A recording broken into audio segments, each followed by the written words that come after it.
बुधवार से न्यूजीलैंड के खिलाफ भारतीय टीम साल की दूसरी ओडीआई सीरीज खेलेगी और इस सीरीज को लेकर एक तरफ जहां भारत के तमाम क्रिकेट एक्सपर्ट्स बेसब्री से इंतजार इस बात का कर रहे हैं कि विराट कोहली सीरीज में क्या करेंगे, रोहित शर्मा क्या एक लंबे अरसे के बाद शतक लगा पाएंगे, क्या शुभमन गिल शानदार फॉर्म को बरकरार रखेंगे और क्या भारतीय स्पिनर्स इस सीरीज में डोमिनेट करने जा रहे हैं। लेकिन दरअसल अगर आप न्यूजीलैंड के खेमे की बात करें तो वो इस व्हाइट बॉल को लेकर बहुत ज्यादा चिंतित हैं और चिंतित इस बात को लेकर है कि मोहम्मद सिराज यानी कि मियाजी मैदान पर क्या कुछ करेंगे। साल 2022 के सबसे सफलतम गेंदबाज रहे मोहम्मद सिराज ने अपने साल की पहली सीरीज में एक बार फिर धमाका किया जब उन्होंने श्रीलंका के खिलाफ 3 मैचों में 9 विकेट लिए, 5 से नीचे का उनका इकोनॉमी रेट रहा और साथ ही जिस तरह से उन्होंने शुरुआती ओवर्स में इस व्हाइट बॉल के साथ डोमिनेट किया उससे संकेत बिल्कुल साफ मिले कि न्यूजीलैंड के खिलाफ जो सीरीज शुरू होगी उसमें मोहम्मद सिराज का रोल कितना बड़ा होने वाला है और आने वाले समय में वर्ल्ड कप को लेकर भारतीय टीम मैनेजमेंट मोहम्मद सिराज से क्या कुछ उम्मीदें कर रहा है। सिराज उन गेंदबाजों में से एक है जिनके लिए अगर आप देखें मैच दर मैच इंप्रूवमेंट देखने को मिलता है और जब मोहम्मद सिराज के हाथ में गेंद आती है तो फिर आप ना तो जसप्रीत बुमराह को याद करते हैं, ना मोहम्मद शमी को याद करते हैं, ना ही आप किसी ऐसे गेंदबाज को याद करते हैं जो पास में भारत के लिए अच्छा प्रदर्शन कर चुका है। सिर्फ एक ही गेंदबाज आपके जहन में रहता है और वो है मियाजी। विराट कोहली बहुत प्यार से सिराज को मियाजी के नाम से बुलाते हैं और मियाजी एक मास्टर की तरह इन दिनों इस व्हाइट बॉल के साथ डोमिनेट कर रहे हैं। अब आप सोच रहे होंगे कि आखिर सिराज ऐसा क्या खास कर रहे हैं जिसकी वजह से लोग धीरे धीरे बुमराह की कमी को भूलते जा रहे हैं, धीरे धीरे मोहम्मद शमी के इंपैक्ट को लोग उतना मिस नहीं करते या उमेश यादव की रफ्तार को मिस नहीं करते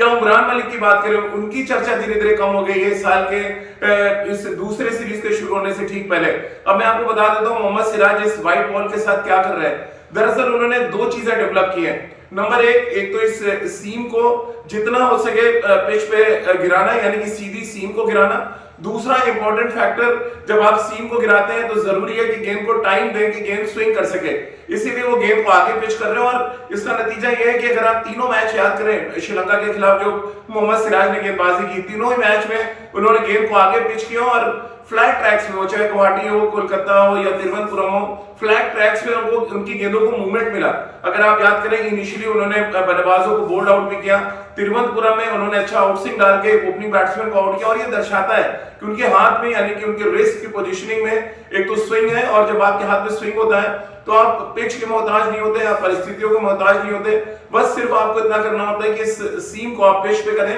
और गेंद को मूव होने का मौका दें। सिराज को इसी तरह की गेंदबाजी करते नजर आए, कई वेरिएशंस भी उन्होंने अपनी गेंदबाजी में ऐड की है। मसलन सीम की जगह जब वो आखिर ओवर्स में आते हैं तो इस तरह से क्रॉस सीम गेंदबाजी करते हैं और अगर उनको मूवमेंट नहीं मिल रहा है तो कोशिश ये करते हैं कि वो सीम को इस तरह से क्रॉस पकड़ लें। जब आप क्रॉस सीम पकड़ते हैं तो बल्लेबाज को भी नहीं पता होता कि बॉल किस तरह मूव करेगा और अच्छी बात है कि अगर आप स्विंग करने जा रहे हैं तो आपका ग्रिप होता है और जैसे ही आप इस तरह से क्रॉस सीम गेंद को पकड़ते हैं यानी बॉल कट करता है पिच से पड़ के, जब आप हार्ड लेंथ पे गेंद को हिट करते हैं एक तो बाउंस का अंदाजा नहीं होता बल्लेबाज को और दूसरा गेंद किस तरह मूव करेगा। तो सिराज दोनों तरह से महारत हासिल कर रहे हैं और धीरे धीरे भारत के सबसे इंपैक्टफुल गेंदबाज होते जा रहे हैं। अब आप सोच रहे होंगे कि मैं ऐसा क्यों कह रहा हूं। दरअसल अगर आप पावर प्ले की बात करें 2022 में सबसे सफलतम गेंदबाज थे जिन्होंने टॉप ऑर्डर के बल्लेबाजों को पहले 10 ओवर में पवेलियन भेजा। कुछ उसी तरह से आगाज उन्होंने साल 2023 में किया। पहले 3 मैचों में शुरुआती 10 ओवर्स में सिराज ने हर बार भारतीय टीम को ब्रेक थ्रू दिलाया और इसी वजह से आज न्यूजीलैंड के खिलाफ जब सीरीज शुरू होने वाली है तो हर तरफ सिर्फ और सिर्फ मियाजी की चर्चा हो रही है। यानी कि मियाजी के हाथ में गेंद है तब आप उम्मीद करते हैं और जिस रफ्तार के साथ जिस इंटेंट के साथ वो भागते हैं उससे एकमात्र गेंदबाज अभी तक भारतीय टीम में ऐसा लग रहा है जसप्रीत बुमराह और उमरान मलिक के बाद अगर हम कहें जो गेंद जिनके हाथ में आती है और जब वो भागते हैं तो लगता है हर गेंद पे वो विकेट लेने जा रहे हैं। उनका अप्रोच बहुत अच्छा और शानदार से अगर आपको याद होगा जिस तरह से फॉलो थ्रू में पकड़कर उन्होंने श्रीलंका के एक बल्लेबाज को रन आउट किया करुणारत्ने को, अगर आपको याद होगा थोड़ी बहसा बहसी हुई और उसकी अगली गेंद पे जिस तरह से उन्होंने सटीक थ्रो किया वो ये दर्शाता है कि जो इंटेंट है जो भूख है उनके अंदर वो लगातार बनी हुई है। अब न्यूजीलैंड के खिलाफ सीरीज बहुत इंपॉर्टेंट सीरीज है। न्यूजीलैंड श्रीलंका से कहीं ज्यादा ताकतवर है, बहुत बेहतर बैलेंस के साथ वो मैदान पर उतरे। श्रीलंका न्यूजीलैंड के पास कई बड़े बल्लेबाज भी हैं जो ओडीआई क्रिकेट में शानदार प्रदर्शन करते रहे और ऐसे में मियाजी के हाथ में अगर ये व्हाइट बॉल चलती है तो फिर न्यूजीलैंड के खिलाफ सीरीज जीतने में कोई मुश्किल नहीं आएगी क्योंकि देखिए भारत के फ्लैट ट्रैक्स पे रन बनाना बहुत आसान है, स्पिनर्स के लिए बहुत अच्छा है क्योंकि आप बॉल को